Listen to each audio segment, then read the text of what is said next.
Hello, everybody. Welcome. Hello, hello, hello. Um, I am Rhonda Hull, and I'm an artist, an author, a speaker, an edge walker, and a space holder for love, sometimes in the oddest places. And I am certain that love is the driving force and that death need not be seen as an enemy, but rather as a part of life that teaches us that joy is possible regardless of our circumstances and that every moment is precious, even the messy ones. So today I come together with a treasured friend. I've been looking forward to this opportunity to be with Reverend Simon de Voil. Simon is a unique individual who dares to share his many talents. He is a devoted Scottish interfaith, interspiritual minister, a sacred musician, youth worker, and wooden boat builder who uses his songs, reflections, carpentry, and caring as his soul's way of making sense of the beauty, vulnerability, and endless richness of this human life. Simon, one of my favorite testimonials about you is this one. Simon, your voice is so scratchy, but when I listen to it, it soothes me. Will you sing for me so that I can fall asleep? And that's from Eve, age 9. Yeah, Eve So, is, yeah, she she's sums it up. 18 now. Oh my gosh. Well, hopefully you still can sing lullabies and record them for her because they're just as useful now as they were when she was 9. So, She actually is a patron of mine now, which is just beautiful. And also, um, I know that she does quite a lot of stuff with my music on Spotify because she makes playlists. And it's interesting. The internet tells you a little bit about how people are using your music. Yeah. yeah, yeah. But Well, yeah, thanks that for you. soothing thing. Yeah, I think that's part. I think she put her finger on the pulse about what I do. Absolutely. Absolutely. Well, I appreciate your willingness to dive into this conversation about making friends with death because I know that death is a part of your ministry. And I know that you have really gained insights about death and through, just the many transitional moments that happen from the time we're born until the time we pass from this human reality. Mm-hmm. Um, and the topic of death is often a taboo topic that people aren't comfortable talking with. As you reflect back on when you were little, can you remember when that awareness that death was a part of life came into your knowing as a little kid? I think so. I didn't grow up in America, so I want you to remember that my concept of death is a Yeah. Scottish one in my childhood and my formation, and was very aware of my ancestry as well because it Uh-huh. was something that we talked about a lot, and I remember on my fifth birthday, me and all the little girls that were there for my birthday party found a dead mouse. This is Uh, probably my earliest memory of death, and we buried it as part of my birthday party. uh, yeah. Amazing. Hmm. Um, when did you first experience the loss of someone close to you? When I was 18 or 19, one of my friends from school committed suicide, Mm. and that was quite a waking up because it was one of my peers. He wasn't my closest friend, but that was a bit of a intense thing. But the first big death was that impacted me was my grandmother when I was 21, and I still think about her. I still miss her terribly. She was called Roberta. Loved. Still love Yeah. her. I feel that she's my spirit guide actually.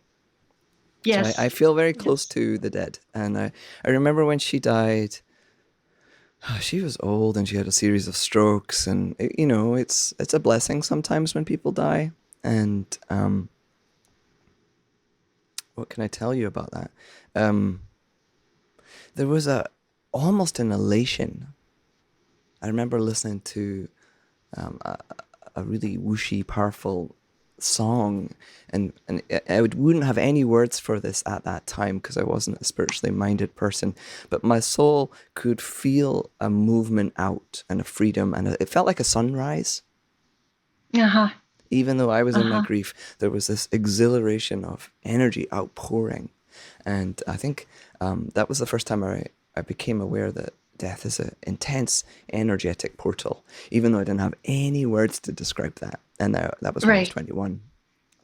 Right. Yeah, I know too. It really, I've experienced it as true in visiting different places in Europe. There is, you just feel the history that goes back through so many generations that's reflected in the buildings, Mm-hmm. and it's different than here in the States, which uh, it just doesn't have the generational experiences that we can relate to in the same way as you can in Europe. Mm-hmm. Um, Yes. and It makes a huge difference to many things. It changes your attitude to death. You feel the presence of the people who have been there more majestically, yeah, and it's like almost more tangible. But also, I think it gives you a sense of belonging that I think some North Americans struggle with. I think that is something that many people who come to me as a chaplain are looking for, is a sense of belonging. yes, yes. You know, my life has really taken me on this journey from womb to tomb, from being a birth doula and now finding myself often in some capacity as a death doula. But there are um, many births and deaths in between. So, what I find as a constant in the birth experience is a constant in the death experience. And we think that we're afraid of death, but I think it's uncertainty that we're afraid of. And as Mm-hmm. we travel through life, it's those transitional moments where we experience a death, but then something new emerges that Mm-hmm. carries us through our life. And I know that you've had some really huge transitional moments in your life. I'm wondering if you'll speak to those and how they relate to your relationship with both birth and death.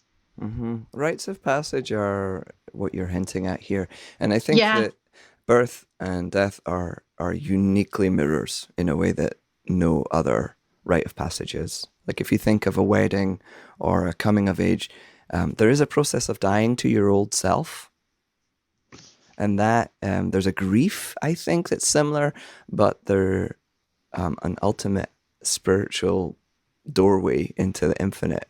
I don't think is there in the same way.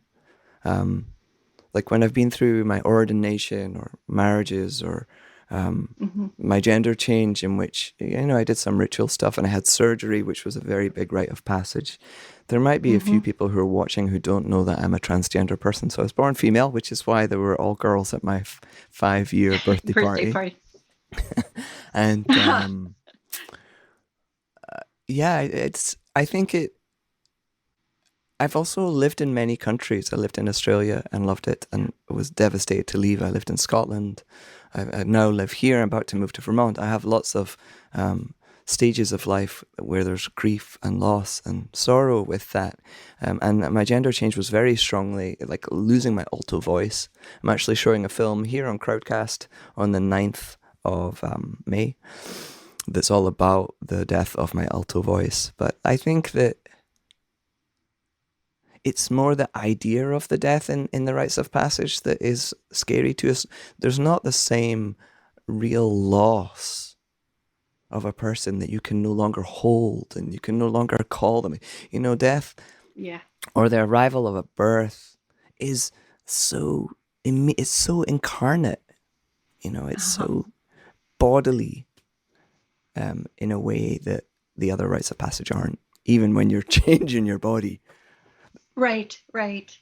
you still Um, continue on. I still have the same body. It just looks different. Whereas when somebody dies, they right. die and they're gone. They're gone back to the invisible place. Yeah, it's a bigger stretch to understand that that energy of that soul still exists. It's just not in the human form where you can relate to it in the same way. Mm-hmm. Um, Absolutely.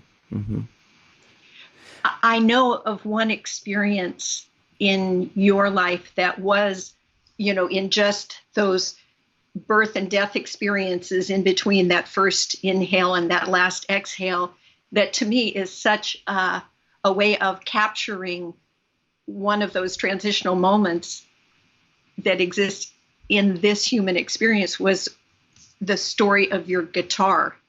Oh, So yes. I'm wondering if you can share a little bit about that Ah. because it's Um, yeah, I mean, that's another example of where that rite of passage of losing my most expensive possession and one that I was so emotionally connected with. Um, Short term was huge, but then I ended up with a new guitar that I can touch and hold, and so there is a there's a happy ending there. So let me tell you about this. So I like to be Super Simon and do too many things. And that day I was doing a baptism actually of a little baby who is a little girl now, Philomena, and it was the first baptism I'd ever done, and it was a bunch of singers. The parents are singers, and all the guests there were singers, and we were singing the baptism, which obviously makes it more spiritually profound, adds all that beauty to the prayer. And at one point we sang to Philomena, "Welcome, you've come from the stars." And she looked at me, this little baby who was 1 year old that day, looked at me with the oldest, wisest eyes, and it put me into a altered state that I never really recovered from. So yeah. after the baptism, I go to the supermarket and buy some food to make soup because we're doing this concert that night, um, to celebrate the Felicity Ann, which was a boat that had been rebuilt, the first boat to be solo womaned across the Atlantic. And it was Yeah. cold, so I decided to make soup because I like to be Super Simon and do too much. And I was distracted, so I was making soup and unpacking instruments, and just like this morning, there wasn't enough time. And I accidentally drove over my guitar with my truck, and my truck smashed it smithereens. And Lyndon was away, my wife was away that night, and I remember it being 5 in the morning. I couldn't sleep. I was so upset about it. I've played this guitar at people's deathbeds. I wrote my precious songs. It came out of the payment I got for making the movie. Went into this Right. guitar. That was my gift from that. And I remember in the middle of the night, I'm kind of upset and in that sleep deprived state. And I got my pendulum out because I wanted it to tell me what to do. And of course, it didn't tell me what to do. So I threw the pendulum away. And then I was like, God, tell me what to do. And very quickly, a peace descended upon me. And I heard a very quiet thought in my mind. And it said, rebuild me as a sacred object. And, Uh-huh. the observation part of me suddenly woke up and was like, I think that was my guitar. It was a female voice. And I'm sure that was my guitar that just asked me to rebuild her. I've never heard my guitar before. I'd had it for like 15 years or something. And that's what I did. I learned how to do it. This is a new piece that I'm a boat builder. So as you said, Rhonda, and I found a piece of a boat Yeah. to put on here, and it sounds amazing. And it's a very resurrected guitar. It looks completely different. And it has a different voice, but the body of it is all the same. Uh-huh. Is that the story you were fishing for? Yes, yes, and it's where you've brought together. I mean, so many new gifts came out of coming to peace with the letting go of the old, so that this new could come Yes. into a new form. And I think that Reverend Pam, that we both know and love dearly, she's been talking a lot about a new stage of grief, which is making meaning. And I think that you mentioned that to me too. And I think that's very true for this guitar. Now, when I play this guitar, well, first of all, I learned how to build instruments, and it was extremely difficult. So I'm aware of it in a much more heart-centered way because I know the story about all the different pieces and the struggle, and I chose the rosette. It's a trinity, a Celtic trinity, and there's St. Francis on here covering up the old electric. So there's details of it which are heart-filled for me. But there's another aspect which is I rebuilt this as a sacred object. So I when I got the piece from the boat, in my mind, I spent about a month trying to connect with the tree that would have been cut down, a cedar tree, cut Right. down in the 1970s or 80s here on the peninsula. It was old growth. Um, and through that mystery of trying to work out how the hell do you pray with a tree, In Right. no, it, um, Right. Right. and it took me a long time to just get my mind out of the way enough to be able to feel the presence of this majestic old cedar tree. And now when I play, I feel that that blessing is co-created with me of the tree, and that I am very much a druid-inspired person. Druids are the people of the oaks. Um, I'm Right. a carpenter for a reason because I love trees and wood, and it's holds a strong medicine for me. And in my mind, I have the ally of the cedar tree when I am playing my guitar, and that's why I don't let other people play it. I have a one of the things I did was I bought a second good guitar in case anybody asks. And I also, when I put the guitar away, I wrap it in this red cloth that I was given by a Native American elder. It was the first vestment I got. I had to wear it around my head when I was doing a ceremony.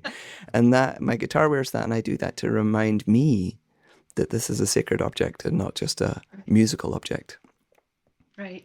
And I believe in all that stuff. I think that allows me to pray with the universe, co-create rather than just create myself. Right. Right. That's a really So long many. answer. So yeah. So many people.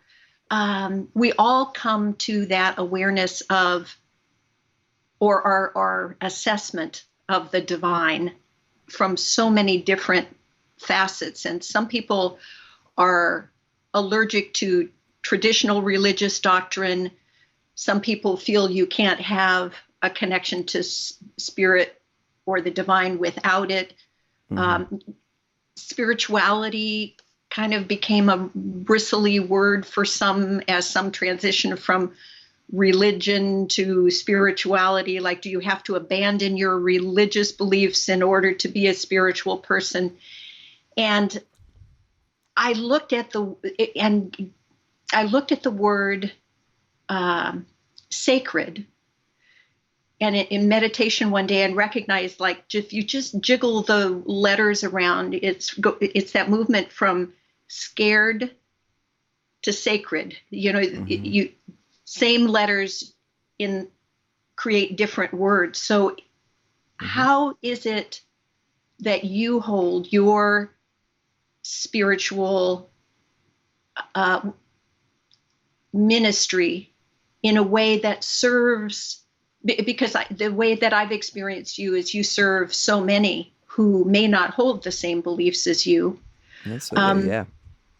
how do you help juggle between scared and sacred, especially now when we're all thrown into kind of an uncertain time? I think one of the gifts of being a transgender person is that I'm less frightened of change. Also, Mm. as a divorced person, when the worst happened to me, I did not choose to get divorced. Um, so those two big things were not eventualities I would have chosen if they hadn't been my soul truth. If I could have not been trans 20 years ago, I would have signed up for that. But I knew, just like with sexuality, you can't change the way your nature is. It's who you are. It's always been there since, like ever since my first memories, I realized I was more like a boy. And so I think I am a little bit less frightened of change than other people.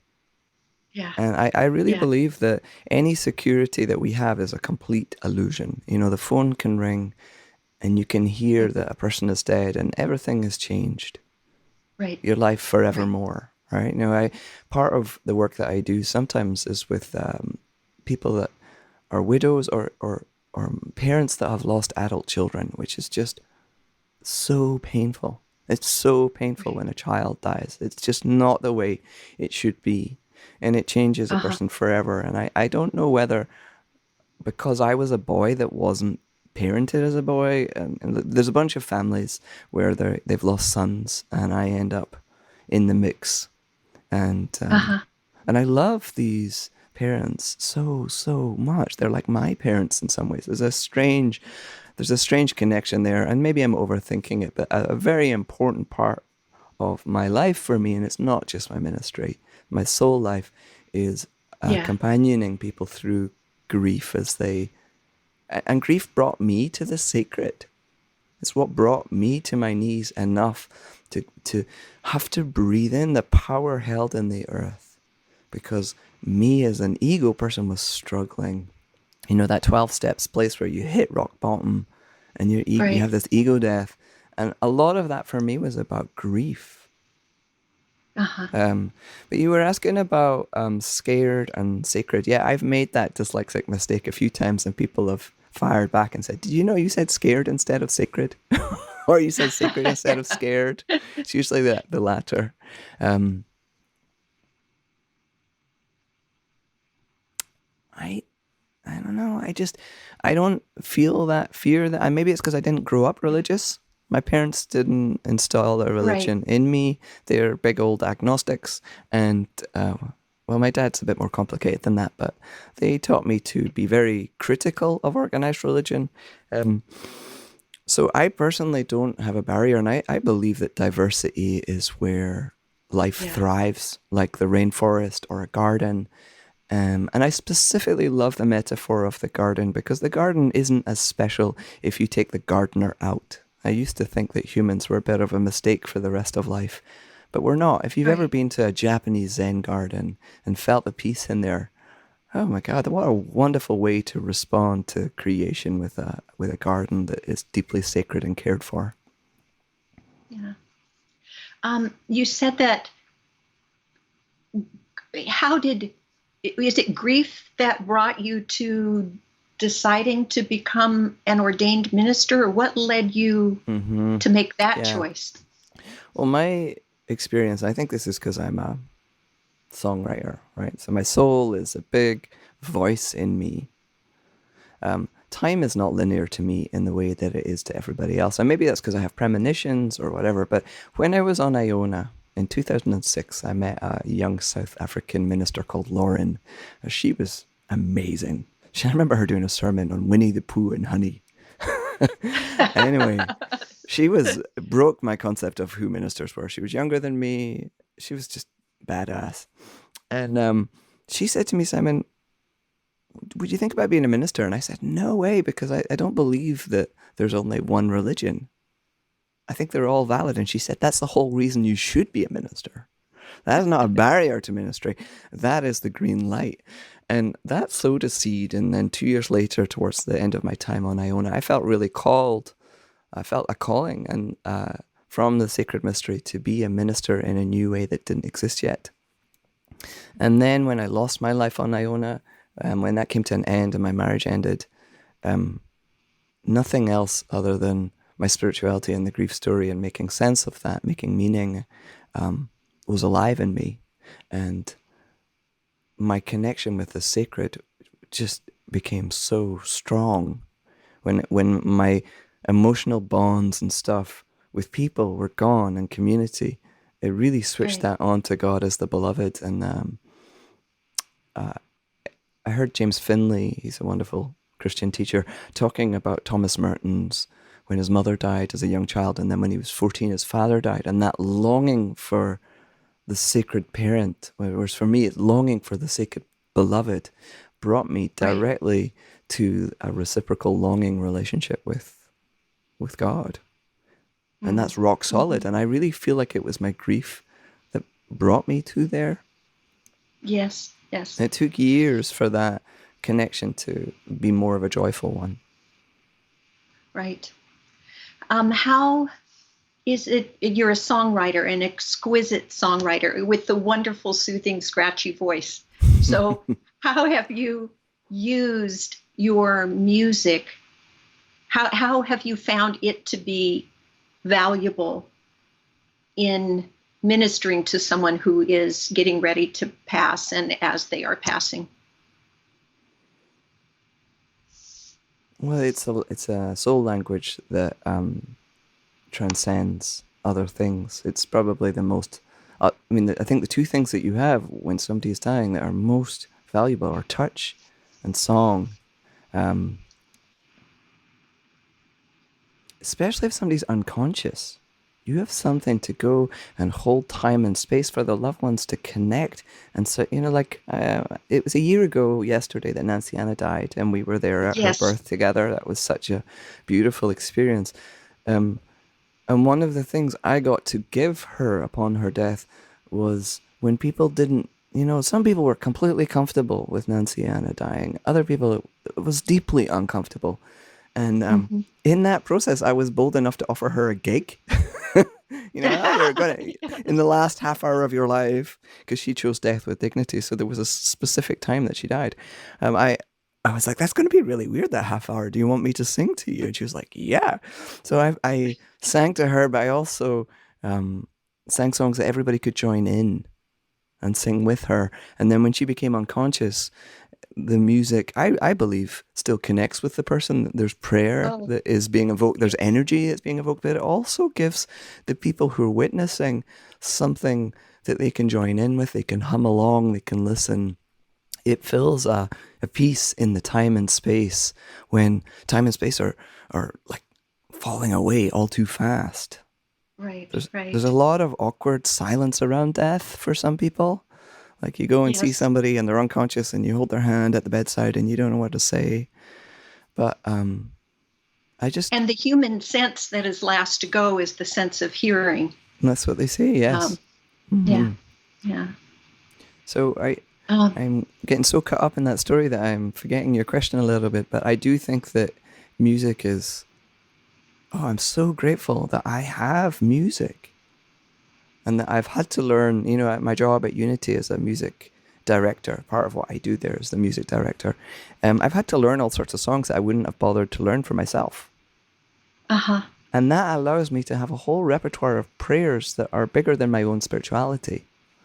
Um, and then I can try and find the right ones to give people as they're dying or as they're preparing for it. I've also, last year was a big year for me, and there was a young man with cancer in his brain, and I played music with him and visited him many times, and then did his memorial and green burial, and um, the music about life and death was able to allow us to have conversations that might have been much more difficult without it. Like at last time I played for Right. him, I said, I have a song for your life and I have a song for your death. Because we Mm, don't know. We don't know what's going to happen. And I right. played them both. And what was amazing was that his daughter, who was quite young, under 10, she was there too, and she helped hold the life one with me. Maybe she wasn't in the room or maybe I couched the language a little bit about death around her, but she knew her dad might Right. die, so, and he invited her into that process. But the music gave a way that we could, 9-year-old child, young father who's dying, and me connect in this moment of not knowing and bless it for whatever Yeah. unfolds. Yeah.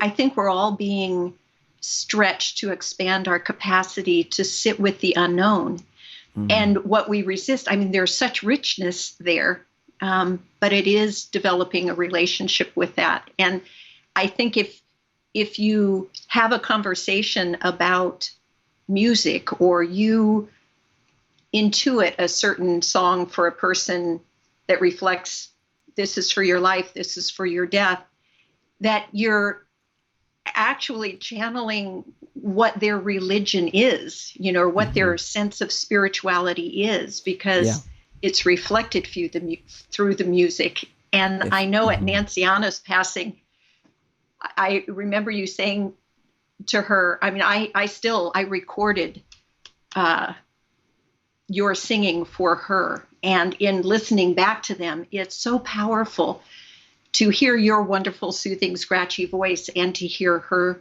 breathing Mm-hmm. in the Mm-hmm. rhythm with your music. And you said to her, Antiana, I have a kick-ass funeral dirge. Do you want to hear Yeah. it? And because Kick-ass of death who she, song. Uh-huh. yeah, because of Uh-huh. who she was and her sense of humor, I mean, it was perfect. So I'm wondering if you would choose a couple of songs to share with us. Uh-huh. Absolutely. I thought you might say that, so I brought my enormous folder of songs here. Well, I think I Uh-huh. have to. This is just crazy. This is like, and this is not all the songs. This is not that. Maybe I'll sing that kick-ass death song, and then I want to play the Horse in Saint Columba that I wrote after or around the time that Nancy Anna was dying. I knew that she had moved Yes. into hospice because I was writing this song about Saint Columba and a horse that came to visit him when he died, Yeah. and I was playing it on the grand piano at Unity, and I just knew. I was like, "Oh, this is time. It's Nancy Anna's time." I could feel her being like or me, whatever the magic was, coming to me to say, "Now is the time to go and be with her before she dies." And I felt that through the music, and it completely sabotaged my songwriting process because I was supposed to be setting Christine from Abbey of the Arts. I was supposed to be setting her poem to music, and I couldn't do it after that because my experience in the music was so much about my encounter with Nanciana, and I'd say that through the horse and Saint Columba, and a lot of the language that she had around that legend wasn't true to my own experience. So Right. it was there was less words needed. You know, death isn't about words. It's about eye Right. contact and touch and breathing Yeah. and just being together. You probably relate to that, huh? Yes. Yes, absolutely. It's is holding the space. Mm-hmm. It's just holding the space. Which is precious and finite, and it's there's nothing more profound than realizing that this is the last hour, Yeah. that this breath is going to stop soon. Like when you're watching somebody leave their body, it's tremendously, like with Nancy Ann, it was tremendously peaceful. I Right. remember that with my grandmother too, when she was losing consciousness. There was a great peace, and there was like a stress of her body that was lifted. Death brings gifts to people who are in pain and at the end of their life. Oh, I should have got this out beforehand. I should have foreseen that you were going to Yeah. ask for this. So this is Well, while you're looking, that the whole birth process, because I've been at so many births, these little people come in, and you being present, you get to know this one's an old soul or this one's a new mm-hmm, soul. I mean, you feel the different energy of these kids, and they've come through the portal to the light.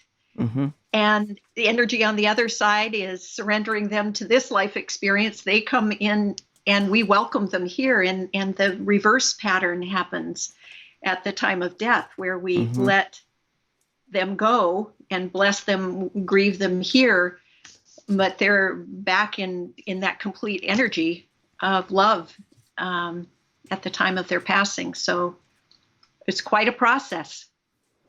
It's such a mystery. I mean, it's absolutely amazing. I mean, who would have believed it? Nobody. But there it is, happening right in front of our eyes all the time. Yeah. I need to call this. It might be in a different section. I've got a section of modern songs that really are better than hymns. Yeah. Uh, Yeah. and I might have put it in there. And if not, then I'll have to sing one of my own songs. Yeah. Then the divine is offering other guidance. It Back is. in I mean, the that's one mid, of the things I love about this folder is sometimes I can't find things. I'm like, okay, well, that's not the right song. yeah, yeah. Here it is. When I Go by Dave Yes. Carter. So Dave Carter wrote this song shortly before he died. He died as a young man, and he received this song in a dream, which is pretty intense. And then recorded it with Tracy Grammer, and Uh-huh.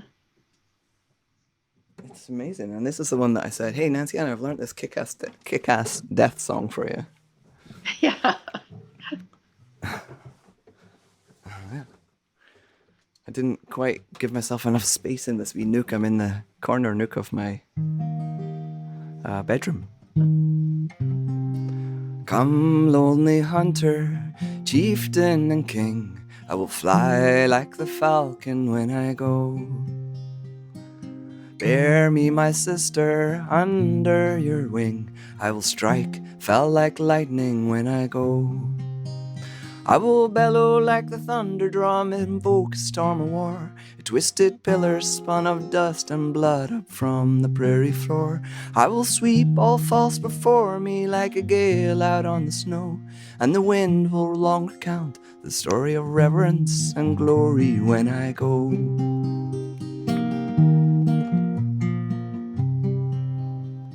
Spring spirit dancer, nimble and thin, I will leap like coyote when I go. Tireless entrancer, lend me your skin, and I will run like the grey wolf when I go.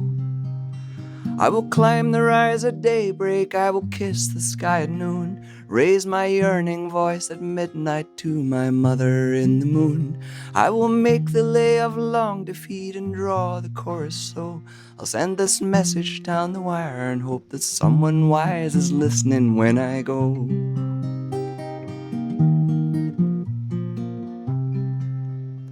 And when the sun comes trumpeting from his red house in the east, he will find a standing stone where long I chanted my release.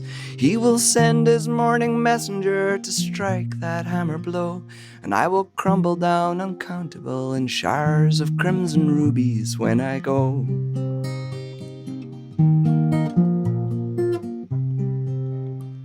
Sigh, mournful sister, whisper and turn, I will rattle like the dry leaves when I go.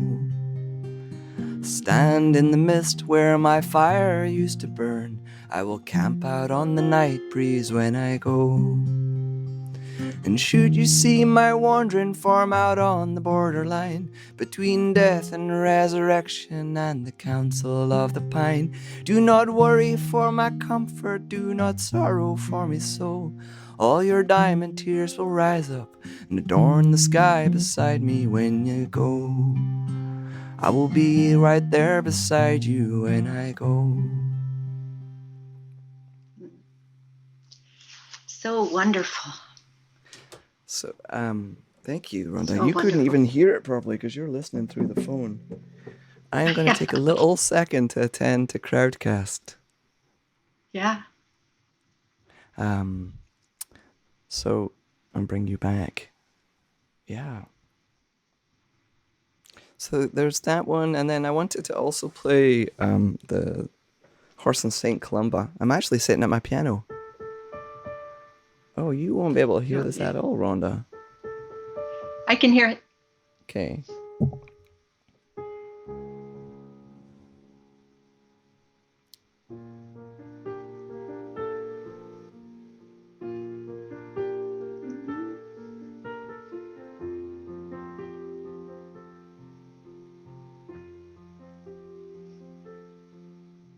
The horse sees him there, so frail, on his way to vespers.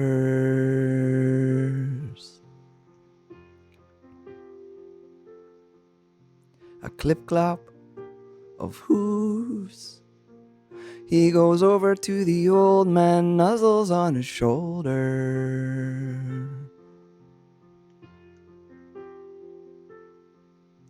Columba bids him welcome, rests his head upon the horse, breathes in the scent of fir and field. My friend, everything must end, even this love, everything must end. They rest a moment there.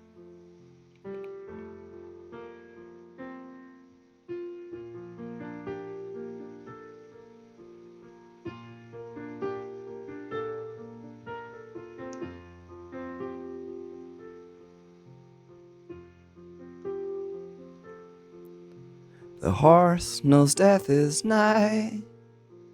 hoof scrapes the ground, and tears pool and fall like rain.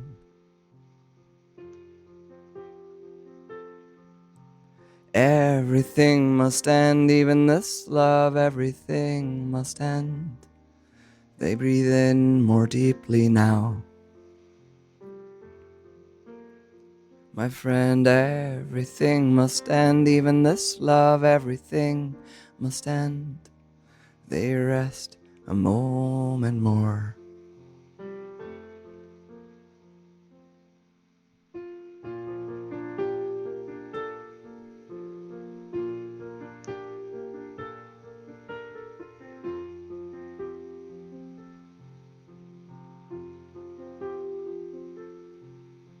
The monk resumes his day, cloak soaked with tears, he's on his way to Vespers.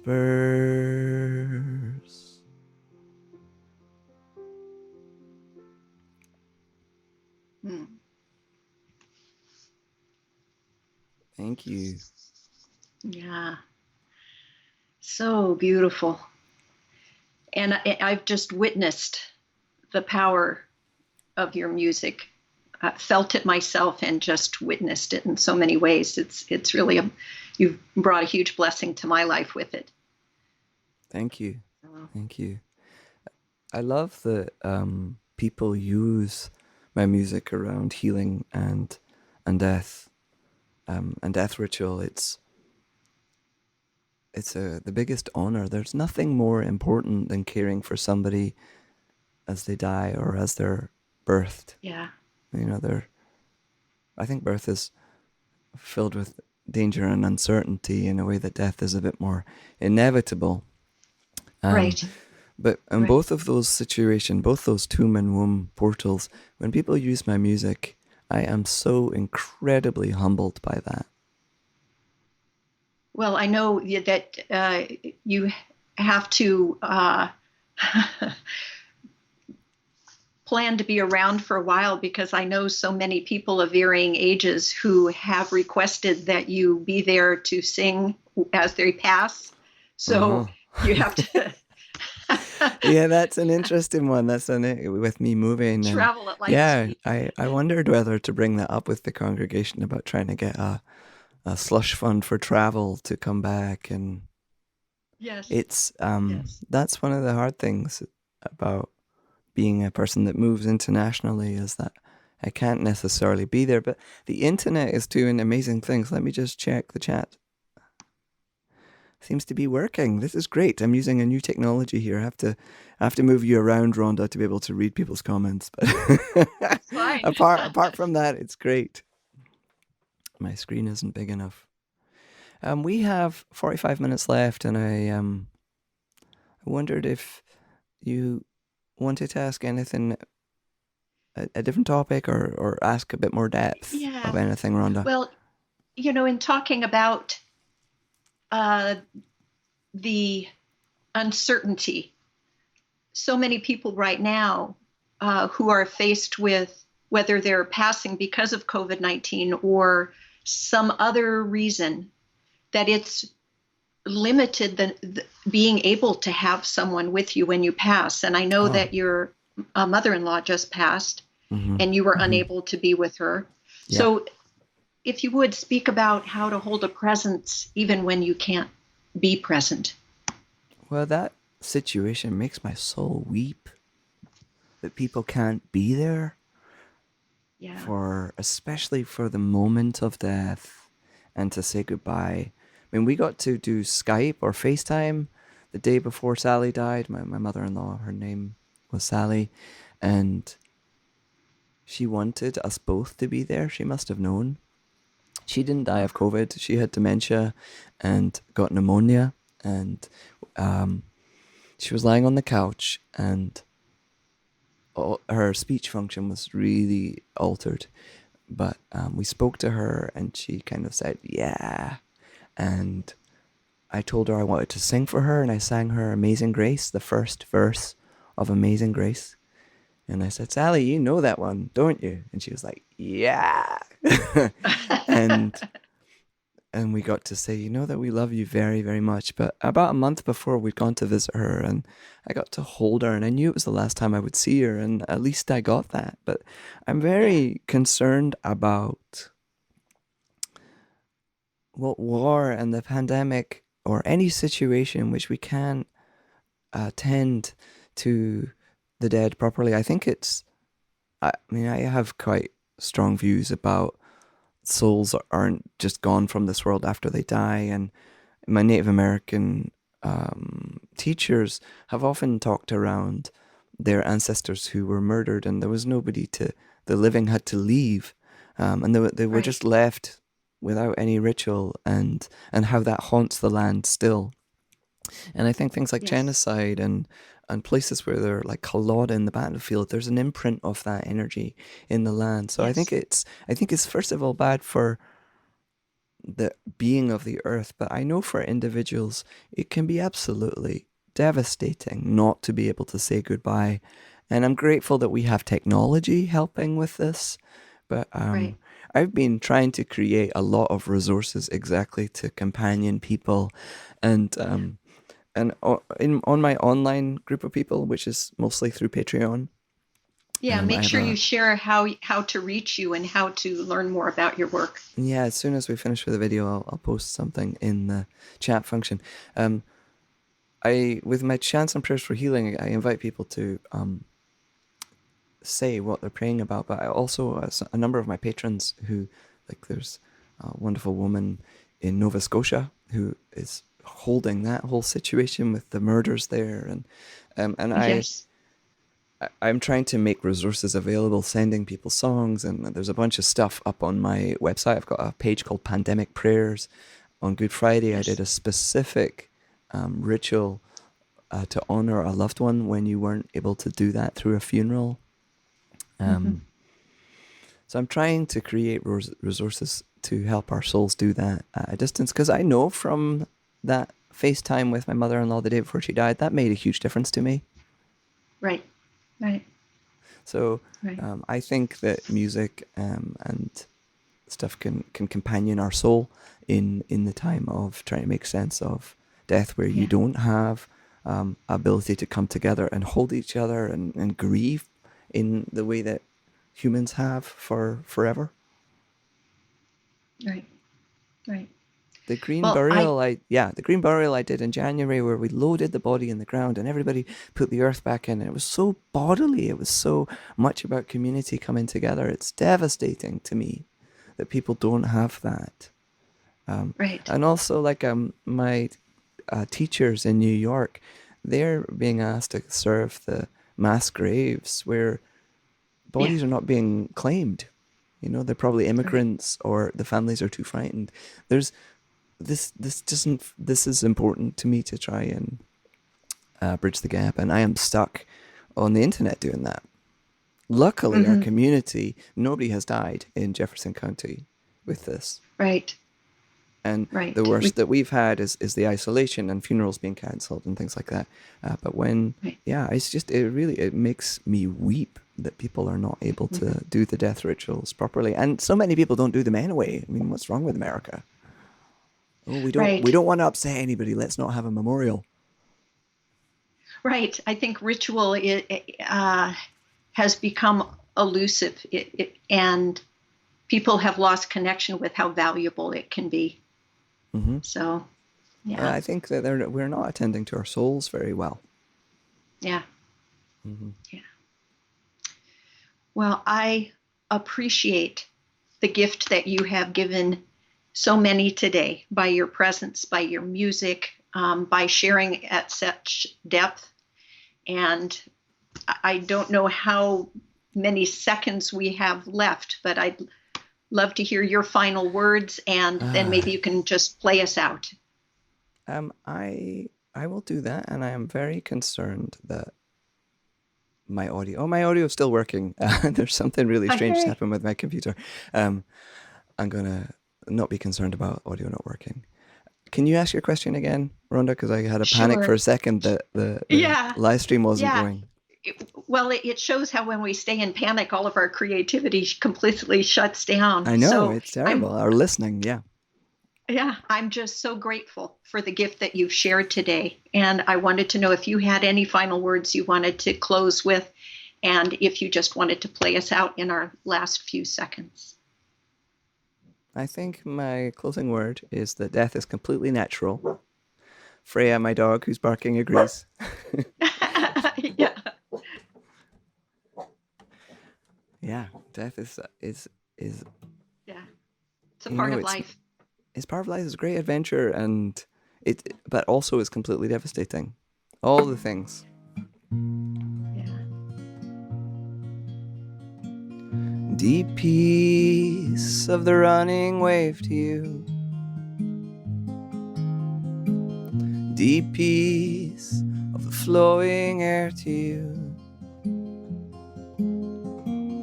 Deep peace of the quiet earth to you. Deep peace of the shining stars to you. Deep peace of the child of peace to you. And moon and stars pour their healing light on you.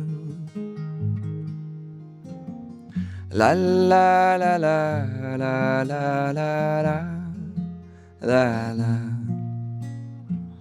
la la la la la la la la la.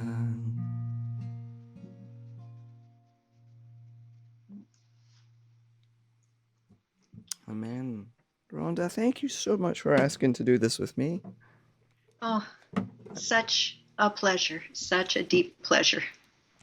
And Yeah. then all the people online who, I don't know how many there are. I need to move Rhonda for a second. Oh, 13 people online right now. Thank you for Yeah. Thank you. watching and listening to us, thinking that what we have to say matters. That really grateful to everybody who made this happen.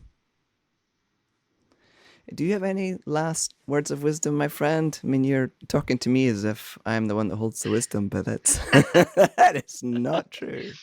I The I only truth. I feel it is the the same, that death is a natural part of life, and if we attune our ears to hear it, it invites us to live more fully in every moment.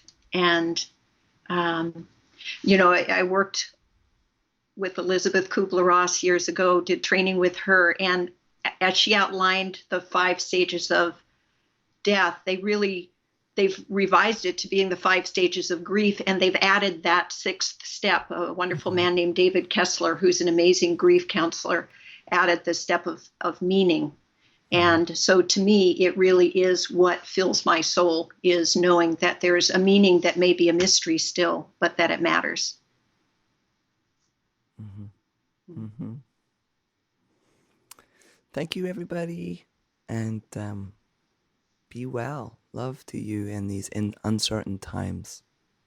Yes.